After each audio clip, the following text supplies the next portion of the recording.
What's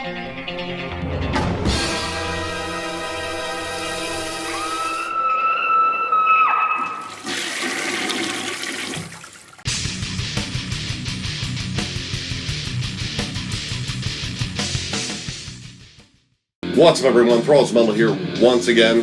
I'm Necrotic Nick, and I have an album review for you. This once again comes to us courtesy of Screaming Toilet. Again, fun site full of podcasts, reviews, articles, etc. Definitely check it out. It's a good time.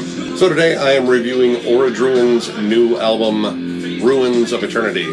This came out October 25th on Cruz del Sur Music. These guys are an old school doom metal band from Rochester, New York, and this is their second full length. Also, a fun little fact, their name is actually another name for Mount Doom in Lord of the Rings, which I thought was pretty damn cool. So the album opens up with Forsaken, and right away you know exactly what these guys are about. This is a very old school doom metal sound. Very much in the vein of St. Vitus, Witchfinder General, and even some Pentagram. In fact, I think the vocals and parts are very comparable to Bobby Levy. Very catchy, very sullen, very depressive. I mean, it has pretty much the overall feel of a doom metal album. And what these guys like to do a lot on this album is during their bridges where their solos come in which they do beautiful guitar harmonies across the board, is throw in a almost traditional heavy metal vibe a la early Judas Priest or maybe even early Iron Maiden. Definitely more along the lines of like Killer's Iron Maiden or Sin After Sin from Judas Priest. It's very old school, like that late 70s, early 80s sort of sound. Man of Peace, the next track, is also really good, and you also get a good feel for the production here, which is very organic. It really has a jammed in studio sort of feel, and I like the guitar tone especially. It's very heavy, very sludgy, but it still sounds remarkably clean. You can make out every individual note. It doesn't sound muddy in the least. The bass is very audible in the mix too, very full sound. The drums sound great. The vocals on here are exceptional too, and they're right out in front. I really like the overall sound of this. It actually sounds a lot like some really well-mastered St. Vitus records. Now, the vocals are very tuneful and bleak, like especially on this one. This one has a really killer chorus on it, and a lot of these songs have really good choruses on it. But his vocals sound very sullen, and they really add to the overall atmosphere in here, which the atmosphere is incredible on this. Like, you get all that sense of doom throughout all these tracks. Now, especially on this track, Man of Peace, I really liked the almost classic Black Sabbath sound. It really reminded me a lot of Sabbath Bloody Sabbath, which is one of my favorite Black Sabbath albums. And a lot of it was in the drums, because the drums actually did some really cool fills that reminded me a lot of Bill Ward, which he was always an amazing drummer. Letter of Life's Regret is another one I really liked in here. This one opened up a lot slower than the other tracks, almost kind of a funeral doom pace, very similar to a band like Evoken. So this album definitely favors slower songs for sure. I mean, that's kind of a thing in doom metal anyway. Now, it does break into faster moments here and there, but the only song in here that was notably more up-tempo was War on the Word. Unfortunately, this was one I really didn't get into as much. I thought the chorus actually missed, and most of the choruses on here don't miss. They're really epic, they're really huge. You know, kind of reminded me of a band like Solitude Aeternus or even Candlemass in terms of just how giant those moments sound.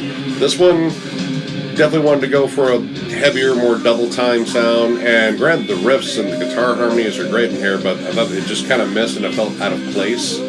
This one was notably more guitar-driven, which, honestly, I think it could have been a really good instrumental. Not that the vocals were bad, but it just didn't really fit with the rest of the album. The rest of the album kind of favors this slow, brooding style, and this one kind of brought it up a little bit in spots, and it just didn't work for me. Voice in the Dark was easily one of my favorite tracks there. This one opens up with quite possibly the heaviest riff on the album. Absolutely loved it right away. It was something that screamed doom right from the start. Heavy, brooding, almost dirge-like. Great overall sound, great overall feel to it. I love how this song built up. It came to this big moment around the 2-minute and 50-second mark that was really chuggy, really straightforward and driven, with really cool guitar solos on it, bouncing back and forth. And the solos on this song in particular were definitely different. They were grittier. They were a little bit more dissonant and squealy.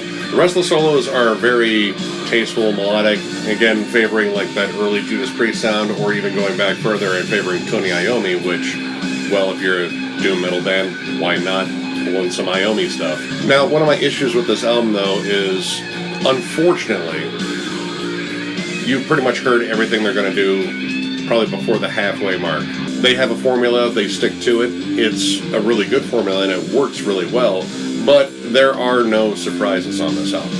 Pretty much once you have heard these first handful of tracks, you have heard pretty much every trick you're going to hear, and some of the songs do get predictable, in the sense that when you hear a double time part coming, you know that's where the solos are going to come in, that's where it's going to get more of the trad metal sound, and you're pretty much right every time. There's moments here where the solos come in at slower parts, but that isn't the case across the board. Most of the time, as soon as you hear that double time chug come in, here come the solos.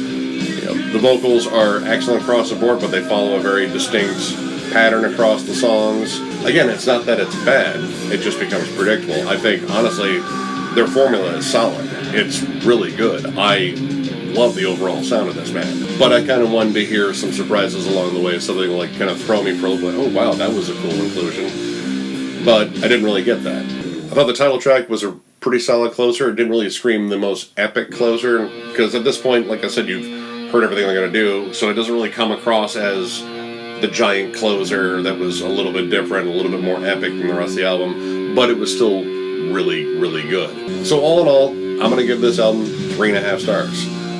As much as I can knock it on their predictability or sticking to the formula too much, it's a solid formula. It really, really works.